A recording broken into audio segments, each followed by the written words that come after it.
सीएसपीओसी एक ऐसा वैश्विक मंच है जिसमें 52 से अधिक देश एक साथ होते हैं, जहां एक देश की संसद दूसरे देश की संसद को बड़े नजदीक से समझती है। सीएसपीओसी 2026 इसलिए भी खास है क्योंकि मेजबान रहा भारत। बड़ा ही खास मौका, बहुत बड़ी जिम्मेदारी, लेकिन क्या ये चुनौती भी है? ये बताने के लिए, ये समझाने के लिए हमारे साथ खुद बेहद खास मेहमान इस समय जुड़ रहे हैं। लोकसभा अध्यक्ष ओम बिरला जी, सर बहुत बहुत स्वागत है आपका नमस्कार। संसद टीवी पर। बड़े ही खास मौके पर सर आपने हमें समय दिया है। शुरुआत सर हम इस सवाल से करना चाहते हैं कि जब मेजबान हम कह रहे हैं कि भारत है, तो ये लोकसभा अध्यक्ष के लिए कैसा पल है? कैसे आप इसे परिभाषित करेंगे? राष्ट्रमंडल अध्यक्षों का सम्मेलन जी। ये एक स्वतंत्र संस्था है और भारत की संसद को, भारत को इसको मेजबानी करने का अवसर मिला है। कनाडा में जब CSPOCA का सम्मेलन था, उस समय ये प्रस्ताव आया कि दुनिया के सबसे बड़े लोकतंत्र भारत में CSPOCA का सम्मेलन आयोजित किया जाए। भारत को इसकी अध्यक्षता मिली है और निश्चित रूप से भारत दुनिया का सबसे बड़ा लोकतंत्र है। हमने लोकतंत्र मूल्यों, सिद्धांतों, परंपराओं को, श्रेष्ठ पद्धतियों को भारत में अपनाया है। इसलिए CSPOCA निश्चित रूप से 2026 के लिए विशेष है और यहाँ पर जो चर्चा होगी, संवाद होगा, जो अपने विचारों को साझा करेंगे, निश्चित रूप से उससे लोकतांत्रिक संस्थाएं भी मजबूत होगी। लोकतांत्रिक संस्थाओं में जवाबदेही, पारदर्शिता आएगी और विशेष रूप से अध्यक्ष और पीठासीन अधिकारी की निष्पक्षता, तटस्थता और जवाबदेही, उसकी भी चर्चा होगी। सर, शुरुआत में हमने कहा कि ये जितनी बड़ी जिम्मेदारी है, उतना बड़ा ये गौरव का पल भी है। लेकिन क्या सर चुनौतियां भी हैं? अगर हम मेज़बान कर रहे हैं, अगर भारत सबसे आगे है, तो इसके पीछे क्या चुनौतियां भी होती हैं?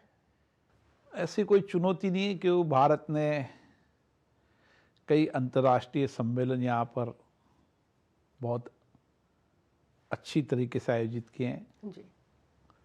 भारत की G20 की सफलता, भारत की P20 की सफलता, और दुनिया ने देखा है कि जब को भी भारत किसी भी ऐसे वैश्विक सम्मेलन का आयोजित करता है, तो जितने भी वैश्विक देशों के पीठासीन अधिकारी आते हैं या अध्यक्ष आते हैं या राष्ट्राध्यक्ष आते हैं, वो यहाँ से एक अनुकूल संदेश लेकर जाते हैं। आपने देखा होगा G20 के अंदर भी माननीय प्रधानमंत्री नरेंद्र मोदी जी के नेतृत्व में अलग अलग राज्यों के अंदर G20 के अलग अलग सम्मेलन, मंत्री स्तर पर अन्य विषयों पर सम्मेलन, और G20 में भी हमने जो संदेश दिया वसुदेव कुटुंबकम का, सारा विश्व एक परिवार है, और यही संदेश आज की दुनिया की आवश्यकता है।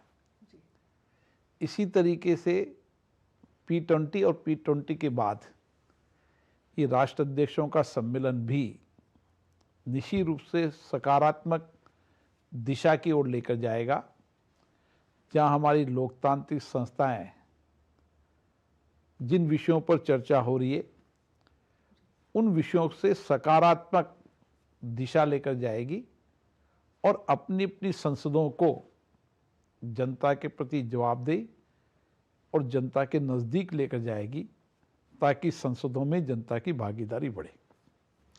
सर, इस दौरान हमने देखा कि आप कई डेलीगेशन से आप मिल रहे हैं, जो राष्ट्राध्यक्ष हैं, बड़ी ही नज़दीक से आपसे विचार विमर्श हो रहा है। जब ऐसी बातचीत इस तरीके से जब होती है, डेलीगेशन जब मुलाकात करते हैं सर, तो और ख़ास करके भारत को लेकर के एक क्या बातचीत होती है, अगर आप हमें बता सकें, किस तरीके की सोच वो लोग रख रहे हैं? आज जितने भी मेरा स्पीकर, पीठासीन अधिकारी, सीनेट के चेयरपर्सन, इनसे मिलना होता है, अलग अलग वैश्विक मंचों पर मिलना होता है, कभी सीपीए पे मिलना होता है, पर आईपीयू पे मिलना होता है, बायलेटरल भी हमारी मीटिंग होती है। दुनिया के सारे देश आज भारत की ओर देख रहे हैं। भारत ने हर चुनौतीपूर्ण समय के अंदर एक सकारात्मक दिशा से भारत आगे बढ़ा है। चाहे आर्थिक चुनौतियां हो, चाहे सामाजिक चुनौतियां हो, चाहे वैश्विक चुनौतियां हो, जी। उन सारी चुनौतियों में सकारात्मक कदम बढ़ाए हैं और हम सकारात्मक दिशा की ओर हमने संदेश भी दिया है। इसीलिए समय समय पर जो वैश्विक चुनौतियां होती है, उस वैश्विक चुनौतियों पर भी भारत नेतृत्व करता है, भारत सकारात्मक दिशा देता है। हमने हर वैश्विक चुनौतियों के समाधान के लिए दुनिया को रास्ता बताने का काम किया है। इसी तरीके से हमारी संसद में भी हम चाहे वैश्विक चुनौतियां हो, चाहे भारत की चुनौतियां हो, उन पर चर्चा करते हैं, संवाद करते हैं और दुनिया के अंदर लोकतांत्रिक देशों के अंदर वैश्विक चुनौतियों पर सकारात्मक चर्चा हो, सकारात्मक दिशा बने। हम किसी की आलोचना या शत्रुता पूर्ण व्यवहार भारत का कभी नहीं रहा। भारत की संस्कृति हमेशा वसुदेव कुटुंबकम की रही है। विश्व को हमने परिवार माना है और उसी दृष्टिकोण से चाहे सरकारें हो, चाहे संसदीय प्लेटफॉर्म हो, संसद की विधायी संस्थाएं भी इसी दिशा की ओर काम करती है। आपकी गाइडेंस में बहुत सारी परिवर्तन हमने देखे, चाहे वो पेपरलेस संसद हो या फिर उभरता तकनीक हो, तो क्या ये सारी बातों को रखा जाएगा, इन सारी बातों को दिखाया जाएगा? इस सम्मेलन के अंदर जहाँ एआई टेक्नोलॉजी और सोशल मीडिया किस तरीके से एक एआई टेक्नोलॉजी के माध्यम से हम संसदों को और जनता के नज़दीक बना सकते हैं। एआई टेक्नोलॉजी का उपयोग कर कर हम नए नवाचार कर कर संसद की कार्रवाइयाँ संवाद में जनता की भागीदारी को कैसे बढ़ा सकते हैं और सोशल मीडिया के प्रभाव, अब सोशल मीडिया के प्रभाव सकारात्मक भी है, नकारात्मक भी है। इसीलिए टेक्नोलॉजी का उपयोग करते समय, क्योंकि संसदें पर जनता का भरोसा रहता है, इसलिए चाहे एआई टेक्नोलॉजी का उपयोग हो, चाहे सोशल मीडिया का उपयोग हो, वो विशिष्टता होनी चाहिए, उसके मानक तय होना चाहिए। भारत की संसद और भारत की राज्य की विधानसभाएं, देश की सभी राज्य की विधानसभाएं पेपरलेस हो चुकी है। भारत भी संसद भी पेपरलेस हो चुका है। हमने एआई टेक्नोलॉजी का प्रयोग जरूर किया है, लेकिन सावधानी पूर्वक, विश्वसनीयता से, जनता के भरोसे से, और इसीलिए सारे राज्य की विधानसभा हो, चाहे केंद्रीय विधायी संस्था हो, आने वाले समय के अंदर बदलते परिप्रेक्ष्य के अंदर किस तरीके से संसद सदस्यों में भी क्षमता निर्माण हो, संवाद चर्चा के समय और टेक्नोलॉजी का उपयोग कर कर जितनी भी पुरानी डिबेट है, चर्चा है, उसको एक प्लेटफॉर्म पर लाने का हमने प्रयास किया है। डिजिटल संसद के रूप में भारत की विधायी संस्था है, चाहे राज्यसभा हो चाहे लोकसभा हो, राज्य की विधानसभाओं को भी हमने डिजिटल संसद के एक प्लेटफॉर्म पर लाने का प्रयास किया है। भारत के माननीय प्रधानमंत्री जी ने देश की राज्य की विधानसभा और केंद्रीय विधान परिषद को केवड़िया गुजरात में जब स्पीकर कॉन्फ्रेंस थी तो उन्होंने एक विचार दिया था कि सभी विधान सभाएं विधायी संस्थाएं एक प्लेटफॉर्म पर आए। उस दिशा पर हमने काम किया है और डिजिटल संसद के रूप में आज सारी विधायी संस्थाएं एक प्लेटफॉर्म पर डिजिटल संसद में हैं। उससे अलग अलग राज्यों के विधान सभा की कार्रवाई, विधान परिषद की कार्रवाई भी एक प्लेटफॉर्म पर मिलती है और संसद की जितनी भी पुरानी डिबेट, चर्चा, विषयों पर, मुद्दों पर, अन्य समय पर जो भी चर्चाएं हुई वो एक प्लेटफॉर्म पर मिलती है, ताकि माननीय संसद सदस्य जब अपनी बात को सदन में रखे तो वो सार्थक चर्चा करे, मूल्यों पर चर्चा करे, तथ्यों पर चर्चा करे। इसके लिए उनको पुरानी डिबेट, चर्चा का अनुभव मिल जाता है। उस अनुभव के आधार पर वो बात करते हैं तो सकारात्मक दिशा में बात करते हैं कि भारत की संसद की मर्यादा, उसकी उच्च प्रतिष्ठा, उच्च संवाद, उसकी गरिमा आने वाले माननीय सांसदों को भी अपनी संवाद चर्चा के अंदर उसी गरिमा का संवाद हो। ये निश्चित रूप से टेक्नोलॉजी से भी उसका एक लाभ मिलेगा। सर, एक बहुत बड़े परिवर्तन को आपने खुद अपनी आंखों के सामने देखा है और जिसके कि मैं ये नहीं कहूँगी कि आप गवाह रहे, बल्कि आप एक बहुत महत्वपूर्ण हिस्सा रहे। कैसा महसूस करते हैं सर? निश्चित रूप से नए संसद भवन की आवश्यकता थी, अलग अलग समय पर और भविष्य की आवश्यकताओं को देखते हुए, क्योंकि भविष्य में हमें इसके विस्तार की आवश्यकताएं थी। जब संसद भवन बना था, जब उस समय की आवश्यकता के अनुरूप वो था, लेकिन बदलते समय में माननीय सांसदों का भी आग्रह था कि नया संसद भवन होना चाहिए और हम सब ने राज्यसभा, लोकसभा में माननीय प्रधानमंत्री जी सरकार से आग्रह किया और उन्होंने हमारे आग्रह को स्वीकार किया। नई संसद भवन बनी। नई संसद भवन में हमने ग्रीन बिल्डिंग के साथ टेक्नोलॉजी का भी उपयोग किया है और इसीलिए इस नए संसद भवन में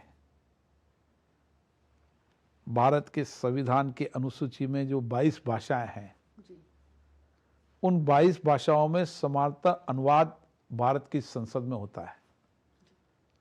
दुनिया में भारत की संसद है जहां पर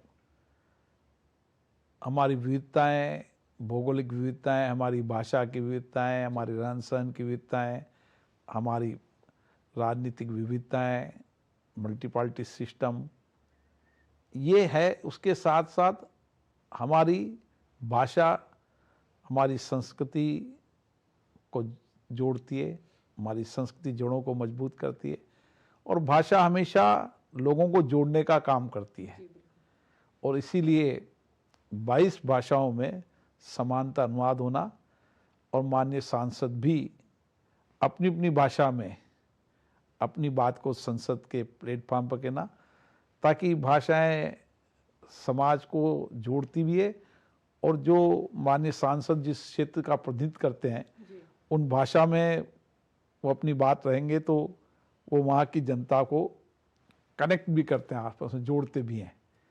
इसलिए आने वाले समय में 22 भाषाओं में माननीय सांसद बोले, ऐसा हमारा विचार है और इसी तरीके से एआई टेक्नोलॉजी का प्रयोग करके हमने अभी 10 भाषाओं के अंदर हमारे जितने भी पेपर्स होते हैं, चाहे वह परिपत्र हो, अन्य जितनी भी आवश्यकताएं हैं, चाहे प्रश्न हो, प्रश्न के उत्तर हो, उन सब में 10 भाषाओं में हमने प्रयास किया है। क्योंकि इस बार का मुद्दा ही एआई और सोशल मीडिया है, जैसा कि आपने बताया, तो क्या अगर मैं कुछ इसके पीछे अगर फेक न्यूज़ की बात करती हूँ या फिर हम इसके नकारात्मक पहलू के बारे में बात करें, खास करके जब संसद और मर्यादा की बात होती है, तो सर क्या चिंता होती है इस तरफ और इस तरफ भी आप लोगों का ध्यान जाता है? निश्चित रूप से मैंने कहा कि टेक्नोलॉजी का उपयोग करते समय हम सावधानीपूर्वक टेक्नोलॉजी का उपयोग करें। इन संस्थाओं की, लोकतांत्रिक संस्थाओं की विश्वसनीयता रहती है, इसलिए हम टेक्नोलॉजी का उपयोग करते हैं। लेकिन टेक्नोलॉजी का उपयोग करते समय हम परिपूर्ण, जहाँ आवश्यकता है मानव संसाधन की होती है, उसका भी उपयोग करते हैं। लेकिन उसमें विशेष रूप से इस संस्थाओं की विशेषता प्रामाणिकता है। और फेक न्यूज आज देश के लिए, दुनिया के लिए चुनौती का बनी हुई है। फेक न्यूज, फेक समाचार, टेक्नोलॉजी का गलत तरीके से उपयोग, एआई का गलत तरीके से उपयोग, जी ये निश्चित रूप से वैश्विक चुनौतियां हैं। जी भारत समय समय पर आवश्यकता अनुसार ऐसी चुनौतियों पर कानून बनाने का काम भी करता है, और समय समय संसद के अंदर मान्य सांसदों ने इन सारे विषयों की चिंता भी सदन में उठाई है। इसलिए हमारी कोशिश है कि इन सब फेक न्यूज़ों को रोकने के लिए कानून की परिभाषा में डाला जाए, जी और लोगों को सजगता, सतर्कता भी बरतनी चाहिए, जी बिल्कुल ताकि एक विशिष्टता, प्रामाणिकता बनी रहे। जी सर, इससे पहले कई सीएसपीओसी की बैठक में आप खुद भी भाग ले चुके हैं, तो जब बाकी देशों में आप गए तो वहाँ आपके अनुभव को हम जानना चाहेंगे। इसमें विशेष चिंता जो रहती है वो राष्ट्र अध्यक्ष, राष्ट्र के पीठासीन अधिकारी, सभापति, अध्यक्ष की भूमिकाओं पर रहती है। जी उनकी भूमिका निष्पक्ष होनी चाहिए, उनकी भूमिका न्यायपूर्ण होनी चाहिए, और उनकी जवाबदेही संसद और देश के प्रति होनी चाहिए। इसलिए इस विषय पर भी यहाँ पर चर्चा है कि संसद के अध्यक्ष और पीठासीन अधिकारियों की भूमिका निष्पक्ष भी हो, न्यायपूर्ण भी हो। जी जितनी भूमिका निष्पक्ष, न्यायपूर्ण होगी, उतना भरोसा, विश्वास जनता का रहेगा। इसलिए हमारी भूमिका कैसे निष्पक्ष, न्यायपूर्ण हो सकती है, इस पर भी चर्चा होती है। और इन चर्चा संवादों से हम अच्छे इनोवेशन को भी अपनाते हैं, अच्छी परंपराओं को अपनाते हैं।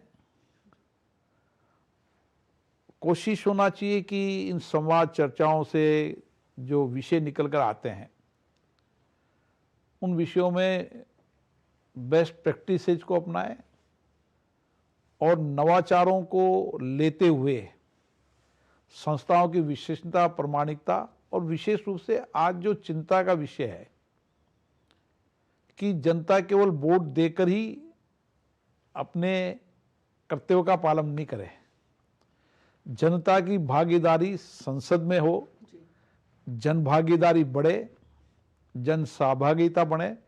जितनी जन भागीदारी, सहभागिता बनेगी, जितने भी अलग अलग क्षेत्रों के एक्सपर्ट लोग, विशेषज्ञ लोगों की भागीदारी संसद में बनेगी, उतनी ही संसद जनता के प्रति जवाबदेह होगी। इसलिए हमने कई टेक्नोलॉजी का उपयोग, कई संचार साधनों का उपयोग किया है। भारत के अंदर संसद की लाइव कार्रवाई होती है,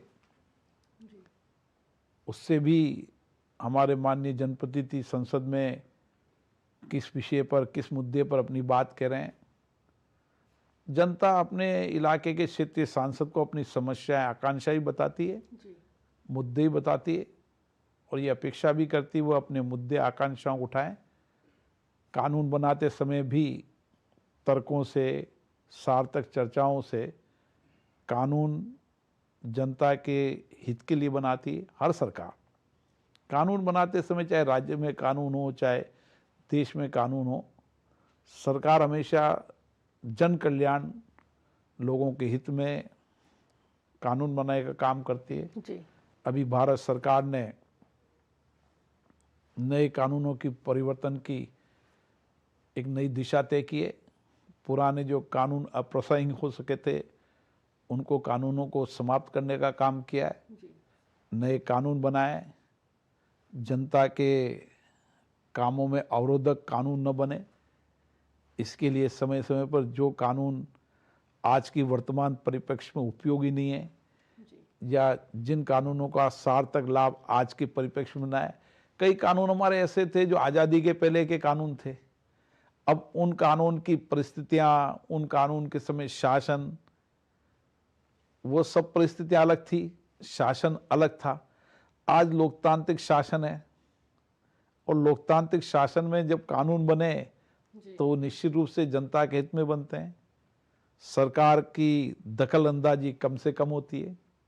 आपने स्पीकर और पीठासीन अधिकारियों के निष्पक्ष रहने पर बात की है और चूंकि इस वैश्विक मंच पे हर मुद्दे पर चर्चा होती होगी, विपक्ष के नजरिए पर भी सवाल करते हैं और हम जो एक हंगामे का दृष्टिकोण इन दिनों जो संसद भवन में सबसे ज्यादा बढ़ता हुआ दिख रहा है, क्या इन तमाम मुद्दों पर चर्चा होती है और क्या इसे आप चुनौती मानते हैं जब भी अगर चर्चा का विषय से माना जाता है?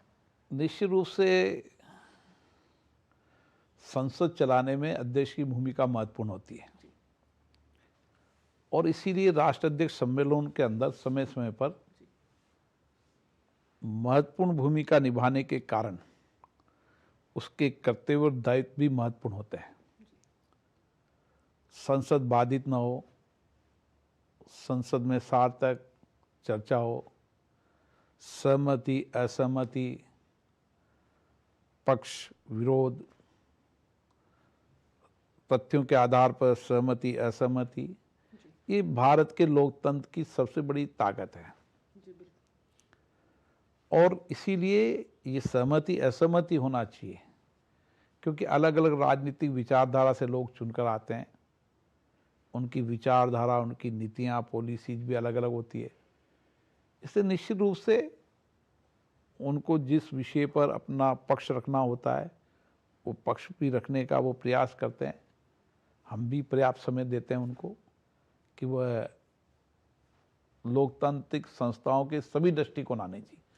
जितने दृष्टिकोण आएंगे, जितने विचार आएंगे, सहमति भी होगी, असहमति होगी, वैचारिक दृष्टिकोण जितने आएंगे उतने बेहतर कानून बनते हैं। वैचारिक दृष्टिकोण जितने अधिक आएंगे उतनी नीतियां, पॉलिसी ठीक बनेगी, मुद्दों पर ध्यान जाएगा। इसीलिए कोशिश रहती है कि समय समय पर इन सब मुद्दों पर चर्चा हो, लेकिन गतिरोध न हो। संसद में गतिरोध नहीं होना चाहिए। संसद में विरोध का तरीका अलग है, वहां विरोध आप संवाद से, चर्चा से विरोध करते हैं। नारेबाजी, तख्तियां, ये संसद की मर्यादा के अनुकूल नहीं है। दुनिया की कई संसदों के अंदर कभी गतिरोध नहीं होता है। गतिरोध सहमति होती, असहमति भी होती है। नीतियों, पॉलिसीज पर, कानून पर उनकी असहमति होती है, लेकिन संवाद, चर्चा, दृष्टिकोण देश देखता है। आपका दृष्टिकोण, आपका विचार अगर उचित है तो देश की जनता आपको सकारात्मक आपके साथ खड़ी रहेगी। इसलिए मेरा मानना है कि संसदों के अंदर चर्चा हो, संवाद हो। विरोध के अलग अलग तरीके, अलग अलग देश के अंदर, लोकतांत्रिक देश है तो लोकतांत्रिक देश में विरोध का तरीका अलग अलग है। आप प्रदर्शन, धरने, जुलूस, विरोध, वो अलग तरीका है, लेकिन संसद की कार्रवाई का, विरोध का अलग तरीका होना चाहिए। मेरा मत है, मैं ऐसी अपेक्षा है सदन के अंदर भी, प्लेटफॉर्म पर भी ये बात कहता हूं और ये अपेक्षा हमेशा करता हूं। मेजबान CSPOC 2026 का भारत कितना बड़ा वैश्विक संदेश है ये, इसे आप कैसे देखते हैं? निश्चित रूप से CSPOC के इस सम्मेलन में जो वैचारिक मंथन होगा, अलग अलग पीठासीन अधिकारियों के विचार, दृष्टिकोण आएंगे, यहाँ से एक सकारात्मक दिशा लोकतंत्र की बनेगी। पीठासीन अधिकारियों की भूमिका निष्पक्ष हो, न्यायपूर्ण हो, जवाबदेहीपूर्ण हो, इस दिशा के अंदर भी चर्चा होगी। AI टेक्नोलॉजी का उपयोग, सोशल मीडिया का उपयोग, उस पर भी सकारात्मक विचार आएंगे और जनता की ज़्यादा भागीदारी संसदों में हो, इसके भी विचार आएंगे। निश्चित रूप से इन विचारों के मंथन से जो अमृत निकलेगा वो अलग अलग देश के अंदर लोगों के कल्याणकारी कानून, कल्याणकारी नीतियाँ बनाने में काम आएगा। मुझे आशा है कि भारत में होने वाले इस सम्मेलन का एक सकारात्मक दिशा लोकतांत्रिक संस्थाओं के माध्यम से देश में जाएगा और इससे लोकतांत्रिक संस्थाएं और सशक्त, जवाबदेह होगी और हम और जनता की भागीदारी इन लोकतांत्रिक संस्थाओं में कर पाएंगे। जब भी ऐसा अगर वैश्विक मंच होता है या फिर भारत सबसे आगे जब खड़ा होता है, तो क्या इन मुद्दों को लेकर के अगर प्रधानमंत्री से पहले आपसे बात होती है इन तमाम मसलों को लेकर के, तो किस तरीके की बातचीत होती होगी सर? क्या उनका दृष्टिकोण देखिए, रहता होगा? सदन के नेता माननीय प्रधानमंत्री जी हैं जी, सदन के सभी दलों के नेताओं से भी बात होती है। हमारी बिजनेस एडवाइजरी कमेटी जो कार्य मंत्रणा समिति, उस पर जब हम चर्चा करते हैं तो किस मुद्दे पर, किस विषय पर कितनी देर चर्चा होनी चाहिए वो भी होनी चाहिए और सबके सामूहिकता से मिलकर जिन मुद्दों पर सहमति बनती है उन मुद्दों पर सदन में चर्चा होती है और उन कई अच्छे मुद्दों पर भी हमारी चर्चा हुई है और कई ज्वलंत मुद्दों पर भी चर्चा हुई है। हर मुद्दे पर चर्चा होना ये लोकतंत्र में आवश्यक है और मेरा प्रयास रहता है कि देश के हर ज्वलंत मुद्दे पर, गंभीर मुद्दों पर सदन में चर्चा हो ताकि सबके दृष्टिकोण, सबके विचार आए। इसी से हमारा लोकतंत्र सशक्त होगा और 75 वर्ष की इस लंबी यात्रा में हमने इसी चर्चा संवाद से भारत में आर्थिक सामाजिक परिवर्तन लाए। आज दुनिया के अंदर हम चौथी अर्थव्यवस्था से तीसरी अर्थव्यवस्था की ओर बढ़ रहे हैं और सोशल इंडेक्स के अंदर भी हमने वैश्विक मापदंडों से के आधार पर सबसे ऊपर जाने का हमारा सकारात्मक दिशा का प्रयास है। ये इसी संसद की चर्चा संवाद से निकला है। आप लोकसभा अध्यक्ष हैं, माननीय हैं हम सबके लिए, लेकिन जब आप एक सांसद की भूमिका में अपने क्षेत्र में जाते हैं तो वहाँ के लोग आपसे कैसे मिलते हैं? निश्चित रूप से एक संसद सदस्य के रूप में वहाँ का जनप्रतिनिधि होने के नाते मेरी दायित्व बनता है कि मैं वहाँ की जनता की अपेक्षाएं, आकांक्षाओं को पूरा करूं, उनकी अपेक्षाओं को पूरा करूं और एक जनप्रतिनिधि की नैतिक जिम्मेदारी भी निभा पाऊं। ऐसा मैं प्रयास करता हूं कि जो संसद के अध्यक्ष होने के नाते जिस तरीके से मैं सभी माननीय सांसदों से ये अपेक्षा करता हूं, तो मेरी और बड़ी जिम्मेदारी हो जाती है कि मैं जनता से मेरा संवाद हमेशा बना रहे और जनता की भावनाएं, उनकी कठिनाइयाँ, उनकी चुनौतियों के समाधान के लिए मैं सकारात्मक प्रयास करूँ। सर, बहुत बहुत शुक्रिया हमसे बातचीत करने के लिए। CSPOC एक ऐसा वैश्विक मंच जिसकी मेज़बानी भारत के हाथ में, बताने के लिए काफ़ी है कि लोकतांत्रिक सोच हमारी कितनी मजबूत हो चुकी है। कहा भी जाता है कि जहाँ की संस्था मजबूत होती है वहीं का लोकतंत्र भी मजबूत होता है। आज के लिए इतना ही। नमस्कार।